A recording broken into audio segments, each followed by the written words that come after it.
ఇగియాల చూడాలే మెట్రోలా కాలు పెట్ట సందు లేదు. సడక్లన్నీ ట్రాఫిక్ జామ్లు అయ్యే వరకు బండ్లు స్టేషన్లలో పెట్టి చక్కగా మెట్రో ఎక్కిరు చాలా మంది. రోడ్డు తవ్వల పోతే ఇంటికి చేరుడు కష్టమే మరి. అదే మెట్రో ఎక్కితే ట్రాఫిక్ పరిశాన్ ఉండదు. సీటు దొరకకుండా నిలబడైనా నిమ్మలంగా పోవచ్చు.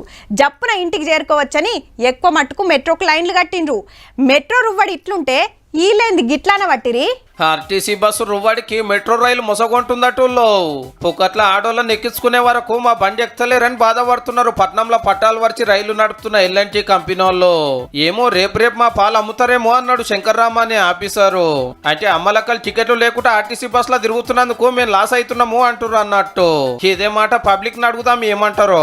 బస్సెస్ ఏం దొరకట్లేదు కూడా, సో అందుకని మెట్రోకి వెళ్తున్నాం. కానీ మెట్రో కూడా ఫుల్ రష్ ఉంటుంది. So metro is good, but ఇంకా రష్ అన్నది అందరూ లోకల్ ట్రాన్స్పోర్ట్ వాడతారు కాబట్టి ఉంటది, ఇంకా తప్పదు. అగనట బస్సులో సీట్లు దొరకక ఈ బండి ఎక్కుతున్నారట. నిలబడడానికి కూడా స్పేస్ ఉండదు అనమాట.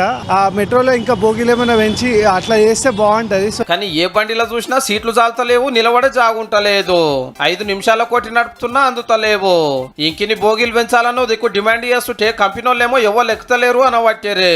మెట్రో రైలు కోసం కోట్ల విలువైన భూములు ఏళ్ళక మనం లీజ్ తీసుకొని నడమంత్రానికి ఇట్లా తాకులాట పెడుతున్నారు. అయితే ఈడొక ముచ్చట చెప్పుకోవాలి. అందాల మేడిగడ్డను బందోబస్తుగా కట్టింది ఎల్ఎన్టీ కంపెనీ. పిల్లలు రుగొంగి నీళ్ళే నిలవడని పరిస్థితి వచ్చింది. రూల్స్ ప్రకారం కట్టిన కంపెనీ వాళ్ళే రిపేర్ చేసేది ఉంటే లేలే పైకమిస్తే వేస్తాము లేకుంటే లేదని సతాయిస్తున్నారు కొత్త సర్కారును. అది అట్లా నడుస్తుండగానే ఆర్టీసీలో ఆడోళ్ళకు ఫ్రీ టికెట్ పెట్టినందుకు మేము నడుపుతున్న మెట్రోలో లాస్ అవుతున్నాం అనే వరకు రాజకీయ రచ్చ నడుస్తుంది. పబ్లిక్ కు మాట ఇచ్చినాము, బస్సుల మీద వెనక కొయ్యేదే లేదు, మీ ఇష్టం అని సాప్ సీదా చెప్తుండట సీఎం సారు.